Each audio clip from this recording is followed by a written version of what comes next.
empat orang dan di belakangnya selain relawan-relawan ibu-ibu, saya fokus di situ. Jadi memang Roy Suryo, Fadila, Rismon dan Tifa dan jenderal beberapa orang itu rata-rata pendukung Anies. Tidak salah, Rismon itu pendukung Ganjar. Coba nanti cek ulang. Kalau saya salah mohon diralat. Karena ada sejarahnya ini. Nanti kita akan ulas bagaimana sejarahnya Pak Rismon dari sebelum bergabung Pak Roy Suryo di segmen sebentar. Nah, sekarang saya ke Bung Frit dulu mengenai TPUA. Mohon maaf pemirsa, ini tidak bermaksud untuk rasis.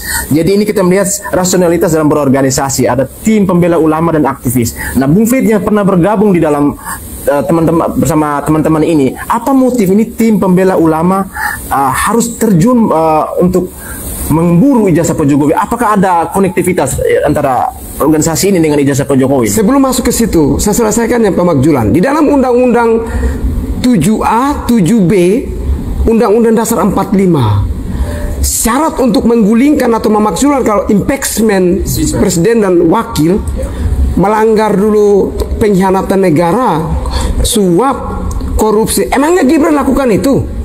Tidak memenuhi kriteria. Kalau memang tidak memenuhi kriteria, kenapa KPU menetapkan? Kenapa ada proses pemilihan? Kenapa disumpah, dilantik? Kalau sudah selesai dilantik, maka secara konstitusi Prabowo Gibran sah secara hukum. Tidak ada yang bisa bantah.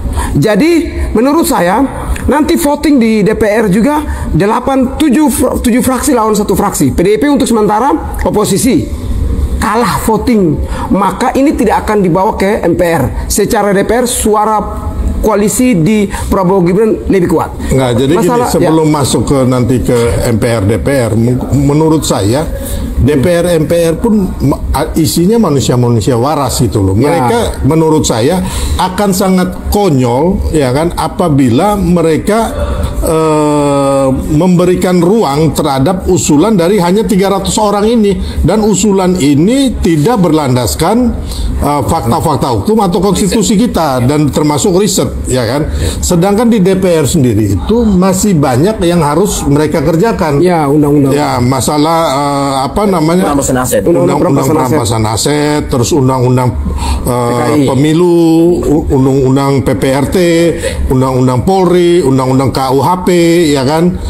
Ini kan masih banyak PR yang harus dilakukan oleh DPR ya kan, daripada sekedar hanya untuk apa ya, memberikan ruang gitu loh, memberikan panggung kepada 300 orang ini yang menurut saya ya kan isinya adalah orang-orang pecundang dan barisan sakit hati. Iya, benar nggak? Barisan sakit hati. Nah ini kan ada juga pernyataan dari PDIP Pak Ganjar yang mengatakan bahwa isu pemalsuan ini akan sangat sulit karena harus berhadapan dengan 2/3 suara di parlemen gitu. Jadi hal-hal seperti ini bisa dilihat lebih jauh. Tetapi kalau ada pemaksaan, tadi pertanyaan saya maksud saya tadi bahwa mungkinkah ini MPR bisa melanggar konstitusi atau tidak jika dipaksakan? Kesimpulannya begini, kalau MPR lakukan itu kita turun demo.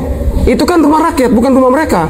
Kita turun bongkar, kita duduk di itu di yang 98 orang dulu, kita masuk.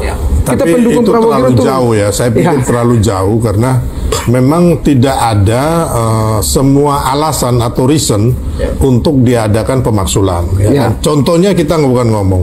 Mereka ini mau memaksulkan Pak Jokowi ini udah hampir 10 tahun, bos. Sudah lama. Ya kan? Dan semuanya nggak ada yang berhasil sampai Pak Jokowi berhenti sebagai presiden. Ya kan, yang ada mereka akhirnya sakit jantung, ya kan, terus ada yang tidak datang di sidang Barreskrim dua kali. Terus sakit jantung, ada yang sampai meninggal, ada yang pokoknya jadi gelandangan politik. Jadi saya bilang ya kan, memang di sini Tuhan itu bekerja, ya kan.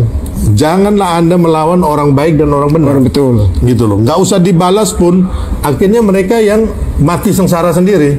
Begitu loh. Ya kan? Jadi saya bilang tadi, menurut saya terlalu jauh bisa sampai, dan para anggota DPR atau MPR ini juga bukan orang-orang bodoh atau orang-orang nggak waras ya. Bukan orang-orang konyol. Mereka juga ngerti hukum, mengerti konstitusi, ya kan. Jadi saya pikir tidak ada urgensi ataupun tidak ada hal-hal yang mendesak agar DPR ini mengurusi tuntutan daripada yang nggak masuk akal ini, daripada Forum Purnawirawan Jenderal TNI yang yang kita juga lihat ini kan sebenarnya liar.